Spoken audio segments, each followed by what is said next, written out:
Hello and welcome to Asia Gaming Brief's face-to-face series. Today I'm going to be talking with Brendan Bussmann.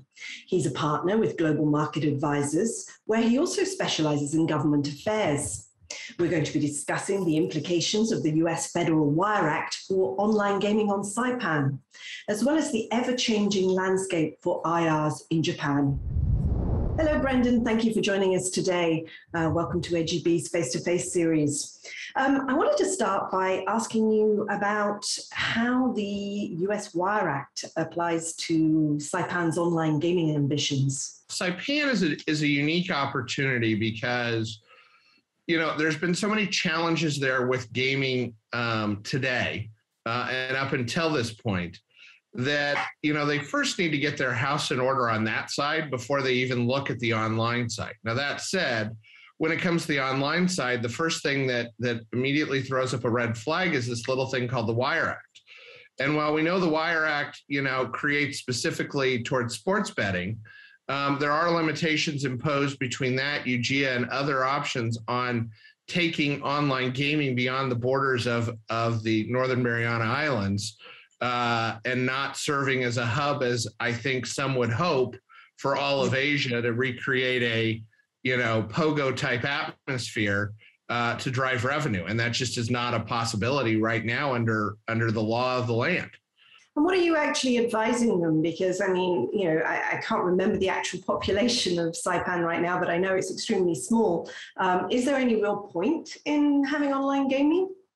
Well, that brings up another, valid point in that, obviously Saipan is small. If you could get a partnership with, the other islands within the area that are also U.S. territories, that would help, because obviously you have people that could game to be that, but still you're dealing with a relatively small population.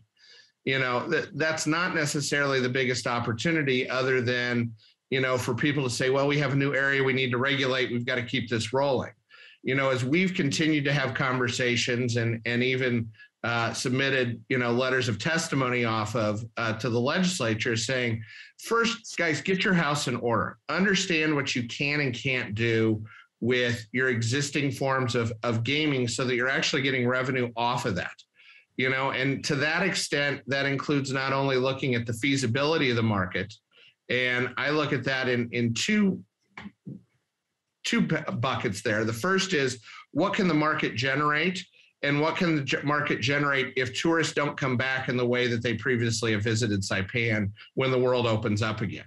The second really tranche that you need to go through, though, is do a complete regulatory review to say what works, what doesn't work, and how can we get this in the best shape going forward so people have faith in the system.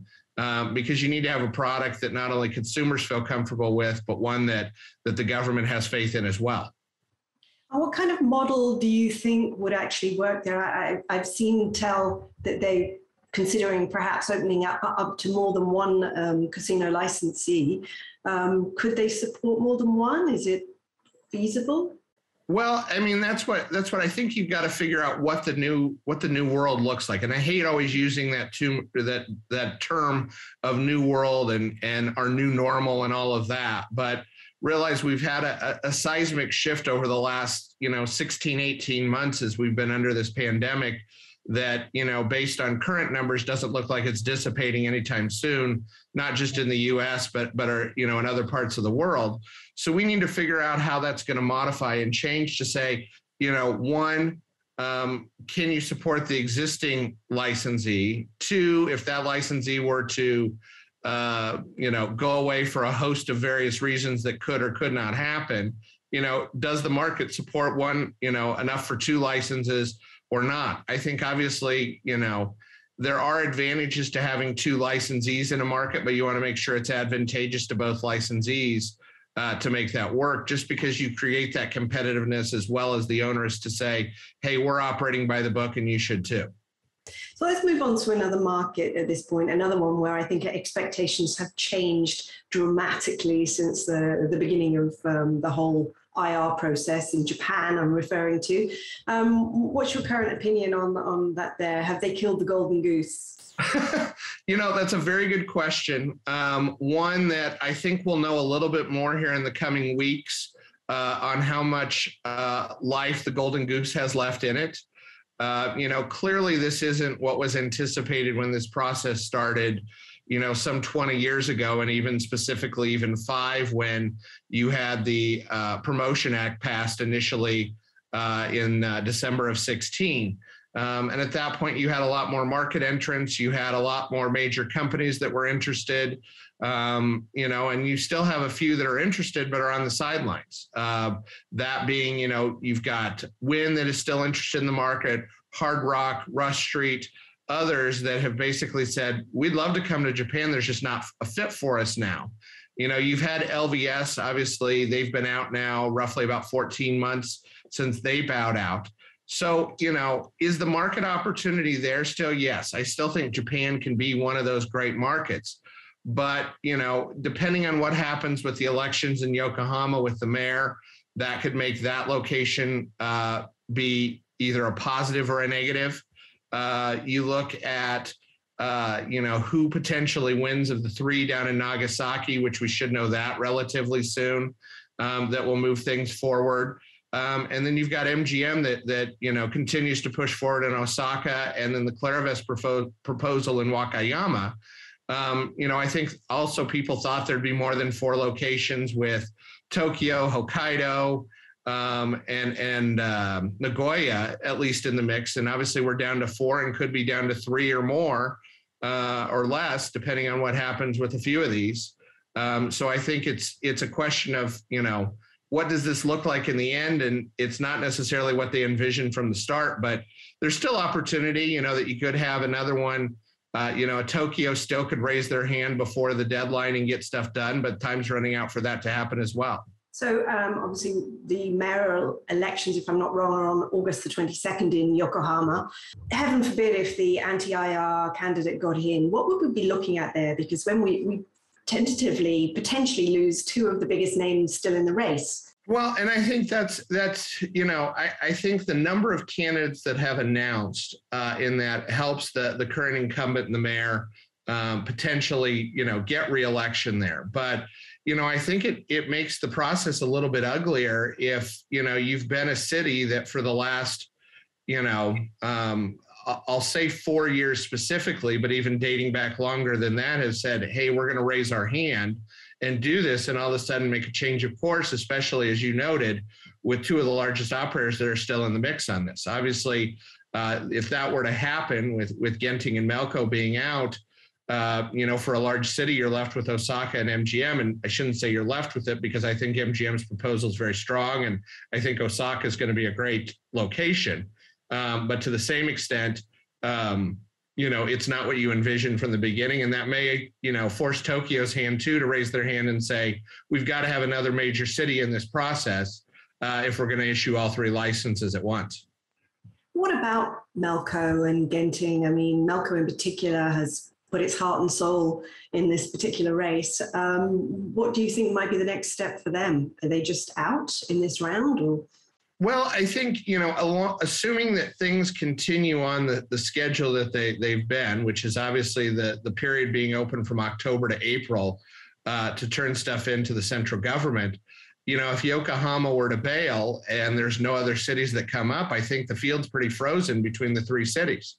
And then it just becomes a matter of, are those proposals acceptable to the central government?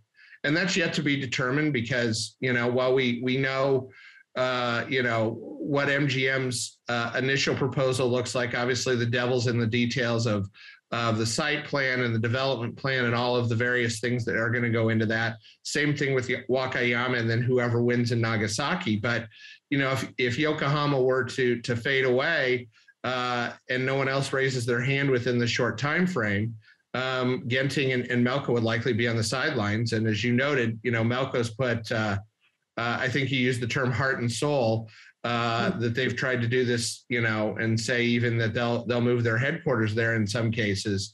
They'll be left completely on the sidelines with nothing to go until the next round. I know you guys did quite a bit of modeling as to market projections for Japan. Have you revised those lately? We have not revised those lately. We've had a lot of people ask us about that, but I think And it's something we continually evaluate when that may be the case. But I think as things get closer to sort of solidifying, we may do a new round this fall.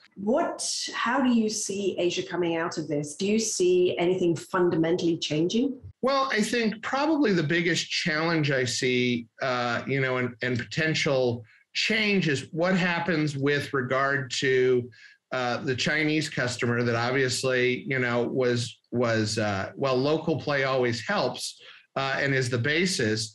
That Chinese tourist was also one that helped drive additional revenue in the market beyond Macau.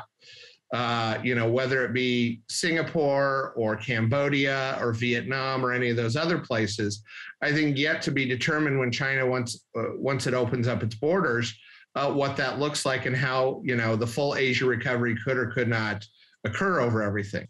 Outside of Macau, Singapore, and Japan, what would your sort of favorite markets be? Where do you see the potential? Well, I still think the Philippines is a good case study to watch in what they're doing continually, both in the land and online. And definitely, I will say, I think not that the pandemic is something we wished on anybody, but I think it's helped the regulator, especially on the online side, sort of get things in control along the way. And I think that definitely is a market to watch as that continues to grow both in land and online. But I think there's other opportunities for Southeast Asia. Obviously, Vietnam is a market to watch over everything. I also, look a little bit further west from there and what may or may not happen with India and in that region of the world as well that, has flirted with online and some land-based over the course of time and what that looks like. But the biggest thing I would say that any jurisdiction that's looking at it, and this goes back to what we first started our conversation off with regard to Saipan, is one, understand the market feasibility and what you can and can't do and get experts that know how to deal with it. But two, get the right regulatory framework in place. So you're not like the Philippines and playing catch up like you had to do with the online gaming because it grew so exponentially. But that you have all the mechanisms in place. You have a good jurisdiction to begin with to attract the best operators as well as let, those in from a local standpoint. I've been talking with Brendan Bussmann. He's a partner with Global Market Advisors. Please join us every Friday for AGB's Face-to-Face series, where we talk with thought leaders in Asia's gaming industry.